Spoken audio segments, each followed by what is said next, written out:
5 former paramilitaries were sentenced to 30 years in prison for the rape of dozens of indigenous women during Guatemala's military dictatorship.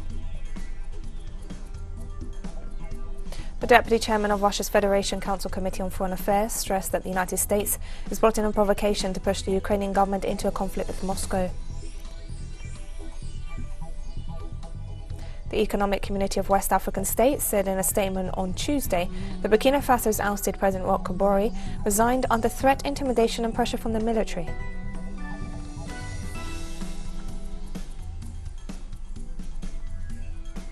From the headquarters of Televisa English in Havana, Cuba, this is From the South, and I'm Katrina Goss. We begin in Guatemala, where 5 former paramilitaries were sentenced to 30 years in prison for the rape of more than 30 indigenous women during the military dictatorship. More details with our correspondent Santiago Boton. Guatemala Supreme Court determined that 5 former policemen committed sexual violence against Maya-Achi women between 1982 and 1983. Treating the women worse than animals, forcing them to have sex violently, using force, tying them up, threatening them with weapons or telling them that they were going to kill them if they did not agree to be with them. The former police officers were sentenced to 30 years in prison for crimes against humanity as determined by the court. For them, it was very important a court decided as they did, that they believed in their word, because that is what has been questioned during the criminal proceedings. So for us, this decision has been very important. This sentence exposes and officially states the inhumane nature of the Guatemalan government against its own people as sentenced by a genocide survivor. It is the shame of a state that raged against them, against defenseless girls, and I think it is necessary to condemn these acts. It is a historic sentence achieved by Mayan women from several communities in Rabinal, Baja Verapaz, which has been ignored by the corporate media according to social groups. This is what hits the memory of the perpetrators of genocide, hits the memory of the human rights violators, the rapists. In more than 30 years, this is the 4th case brought to justice by women who survived the genocide in Guatemala. The National Coordinator of Widows of Guatemala estimates the military dictatorship, which intensified in the 1980s, left more than 60,000 women who suffer some form of sexual violence. Santiago Botón, Telesur, Ciudad de Guatemala. In Ecuador, the militarization of the city of Guayaquil continues in the face of rising violent crime. Our correspondent Henry Pillajo has the story. The city of Guayaquil is once again making headlines in the country. This time, insecurity is the key word. Already there have been 180 violent deaths since the beginning of the year. In social media, users are exposing the severity of the crimes, a reality not shown in the country's broadcasting network. The onset and the shallowness of some cases is giving an opening to a government of the likes of this one, Guillermo Lazo's government, which has finally proven to be unable to handle the violence in the correctional system and is powerless, for it can't control the high levels of violence. Shootings and murders in Guayaquil have forced Lazo and local authorities to answer people's claims in order to gain back the citizenship's trust in the institutions. Among the most urgent measures stands the deployment of police and armed forces personnel throughout the streets of the city. The first actions will be coordinating the presence of 1,100 police agents who will join those already active in the city. They will back up ground operations to protect and secure the streets alongside the armed forces. The government holds accountable for the rise in violent crimes, the fight against drug trafficking. However, experts affirm the problem causes can be traced back to structural weaknesses and the abandonment of policies with social benefits. All this violent death heighten the perception of insecurity, a more pressing issue with every day that passes. This is the tip of the iceberg of a structural problem that Ecuador has been suffering for a long time now, for at least 5 years, with poverty growing deeper in society and inequality as a constant in the equation. Everything else results in death and an increasing perception of insecurity. Another one of the government's shock measures is the substitution of the chief of police. Also, the executive chair announced the submission of a bill in the nation's parliament that seeks to regulate the progressive use of force for police and military agents. I think the president is wrong because this project is already being assessed in the commission. The executive has not sent his team of surveyors and has not appeared before the Commission of Sovereignty and Overall Security in an efficient way. The Commission's board have been more than willing and are working on all of the laws needed to solve the problem that today haunts the Ecuadorian citizens. According to a recent study carried out by the survey and data company Click, nearly 42% of the interviewed subjects said insecurity and delinquency were two of the most concerning problems in Guayaquil. Henry Pillajo, Telesur, Ecuador. Venezuela's human rights record was examined by the United Nations Human Rights Council's Universal Periodic Review Working Group for the third time on Tuesday in a meeting that was webcast live.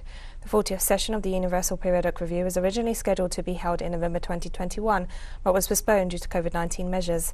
The delegation of Venezuela is led by Vice President Delcy Rodriguez, who referred to the economic difficulties in confronting COVID-19 due to the United States blockade. She also referred to the attacks on Venezuelan citizens in Colombia, as well as the violent incursions of armed groups operating in Colombia in territories along the shared border with Venezuela. The three country representatives serving as rapporteurs for the review were Somalia, Indonesia and Cuba. The Universal Periodic Review contained reports of independent rights experts and groups, human rights treaty bodies and other UN entities.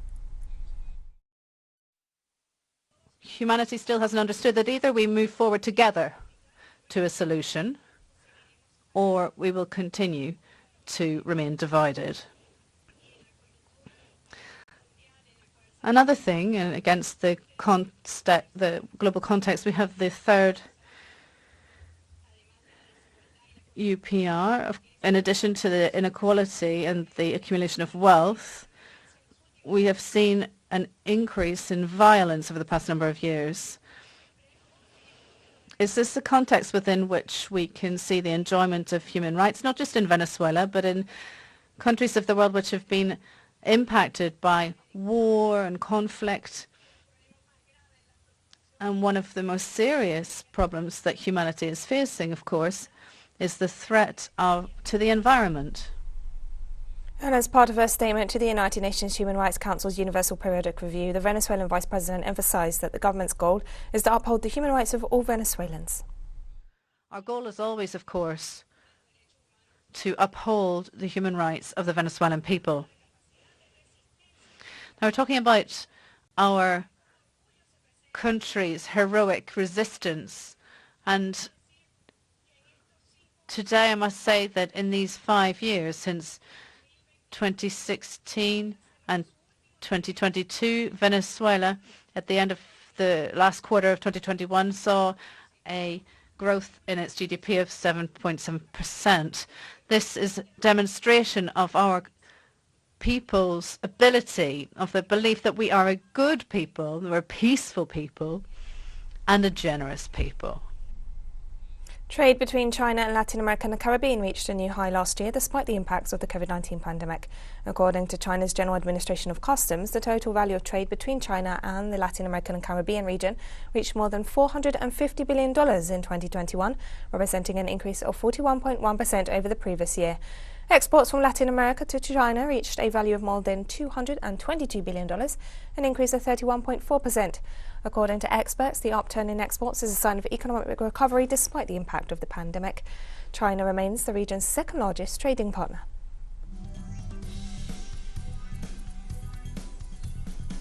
And we'll be right back after this very short break. Don't go away.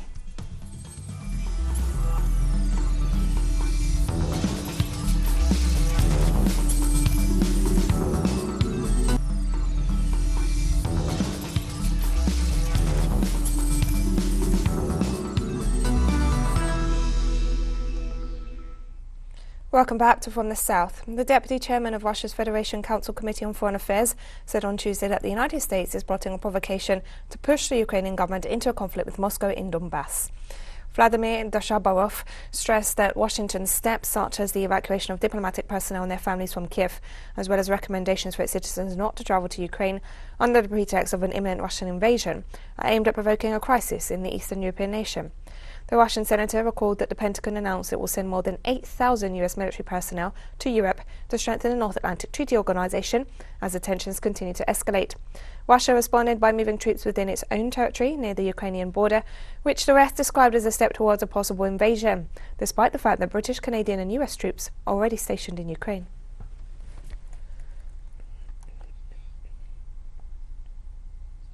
Russia and China held joint naval exercises in the Arabian Sea as the two powers seek to strengthen military cooperation in the face of escalating Western threats. According to the Russian Ministry of Defense, the two countries practiced joint naval search and rescue operations on a captured cargo ship in a joint entitled Peaceful Sea 2022. Last week, Russia, China and Iran's navies held joint exercises in the Indian Ocean with the aim of consolidating security in the region, expanding multilateral cooperation between the three nations and demonstrating goodwill and the ability of the three countries to join efforts in the path to world peace and maritime security in the face of Western provocations and attacks.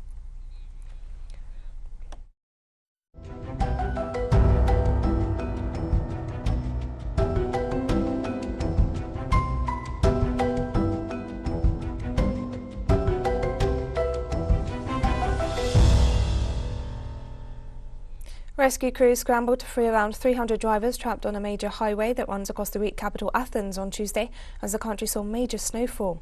Authorities have warned people to avoid all but essential travel as the second wave of snowstorm Elpis sweeps across the region. Athens' famous Pantheon and other landmark buildings have all been draped in white. Schools in many areas are closed, with thousands of classes shifting online, and most public transport is suspended as temperatures continue to fall. Meanwhile, weather services are expecting more snow. Scientists attribute the rare phenomenon to climate change and are warning that weather conditions like this will become more common. We are sending out this emergency message about the extreme weather. The situation is severe. We all need to be vigilant, and we kindly ask you to follow all instructions from the authorities. And traffic came to a standstill in the Turkish city of Istanbul after a massive cold front and snowstorms hit much of the country, leaving countless people and vehicles stranded overnight in freezing conditions. More than 80 centimetres of snow fell in some areas. Stranded motorists either spent the night in cars, abandoned their vehicles to walk home, or crowded subways and other public transportation. Rescue teams worked overnight to clear snowy roads and highways, but abandoned vehicles hampered their operations. Istanbul's main airport, which is one of Europe's busiest airports, was also affected. Tropical storm Ana has killed at least 34 people in Madagascar and 3 people in Mozambique while knocking out power in Malawi. The storm, which formed over the east coast of Madagascar, brought heavy rains, floods and mudslides in the capital. According to the latest report from Madagascar's Disaster Management Agency, nearly 65,000 people have been left homeless. The United Nations forecast the storm will cause widespread flooding, uproot people and damage infrastructure. It warned that the storm will potentially affect highly vulnerable populations who've already suffered from previous natural disasters and conflict in northern Mozambique. In neighbouring Malawi, the storm plunged most parts of the country into darkness overnight after flash floods raised water levels, forcing the electric company to shut down its generators.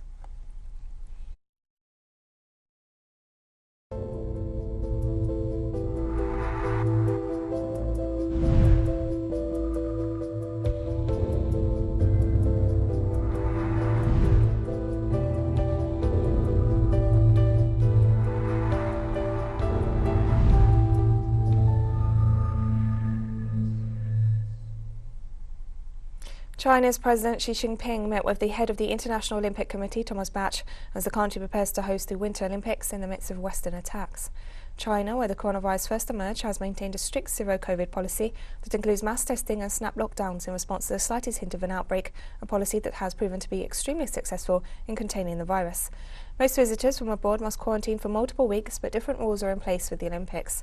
Participants will fly straight into a closed-loop bubble in Beijing and are not allowed to interact with the public.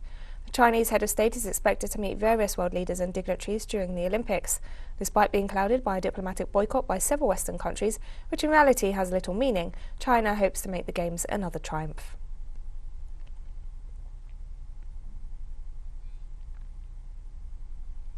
And Russian President Vladimir Putin wished his country's athletes top-class performances at the 2022 Winter Olympics in China, while criticising a diplomatic boycott announced by several Western powers. We at home will be there to support you, to be proud of your successes and believe that you will excel yourself at the Olympic arenas and demonstrate top-class performances. We, along with our Chinese friends, are against the politicization of sport and demonstrative boycotts. World Health Organization Chief Tedros Ghebreyesus is all but guaranteed a second term leading the UN agency after a procedural vote on Tuesday made him the sole nominee ahead of a leadership vote in May. I should like to congratulate you, Dr. Tedros, on your nomination as the Director General for an additional period of 5 years as from 16th August 2022. It's such a great honor, and I would like to give you my commitment to building a WHO that's even more effective, more efficient, more accountable, and more transparent. And we have more stories coming up after this final short break, so stay with us.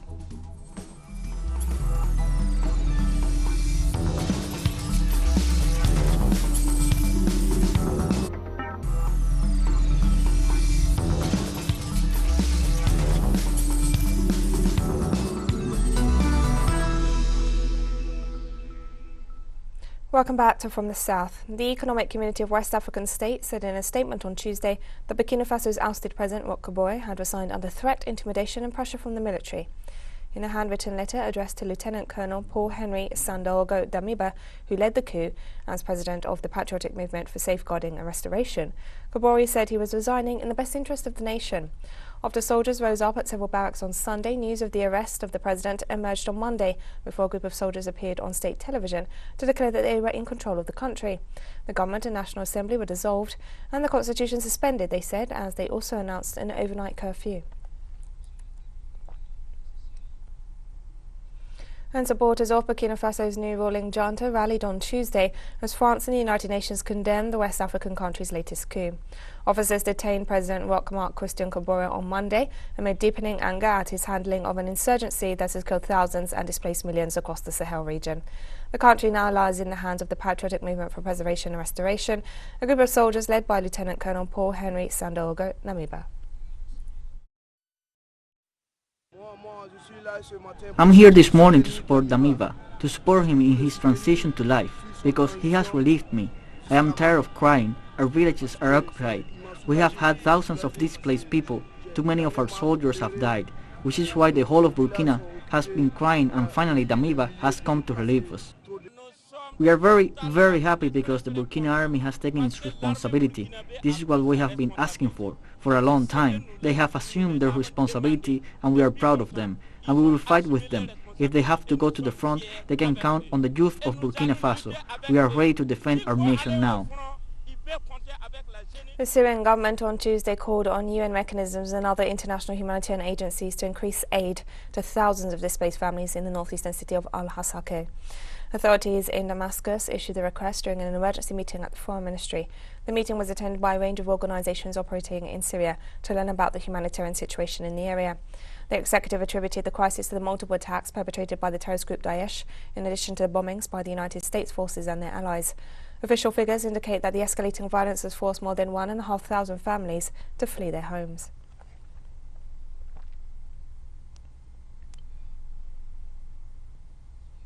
And as mentioned, the northeastern Syrian province of Hasakeh has seen a mass exodus of thousands of citizens amidst harsh weather conditions. Damascus has described the situation as a humanitarian catastrophe and the result of the actions of the US occupation forces and separatist militia of the so-called Syrian Democratic Forces. Our correspondent Hisham Wanas has the story.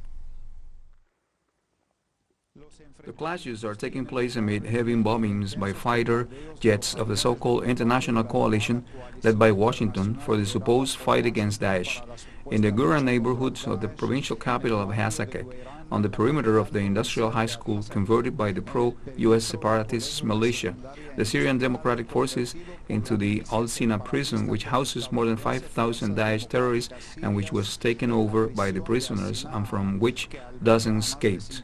The terrorist escape from this prison is a planned action by Washington and its separatist militia, which seeks to provide an excuse for the so-called Syrian Democratic Forces and the invading North American forces to provoke a demographic change in the service of U.S. divisive plans against Syria and to justify the illegal U.S. military presence in the oil-rich north of Syria under the pretext of pursuing and fighting terrorists. The U.S. bombing raids that hit the Euphrates University grain silos and the Polytechnic Institute of Hasakeh under the pretext of hunting down fugitive terrorists from Al-Sina prison forced more than 2,600 families in the Geran neighborhood to leave their homes. The Syrian authorities and the Syrian Red Crescent Moon, they were housed in 3 temporary reception centers where they get all possible care amid a notable absence of assistance from international humanitarian organizations. In the face of the regrettable silence of the so-called world community that witnesses these deplorable actions in violation of the international legality and humanitarian law, besides remaining silent, international organizations do not provide assistance to displaced civilians, and that's why we condemn the fact that these international bodies submit to the will of the United States. Damascus, in addition to deploying enormous efforts to stop this new spiral of violence, condemned the fact that the Daesh terrorists are carrying out instructions from the United States to implement their destabilizing policies in Syria.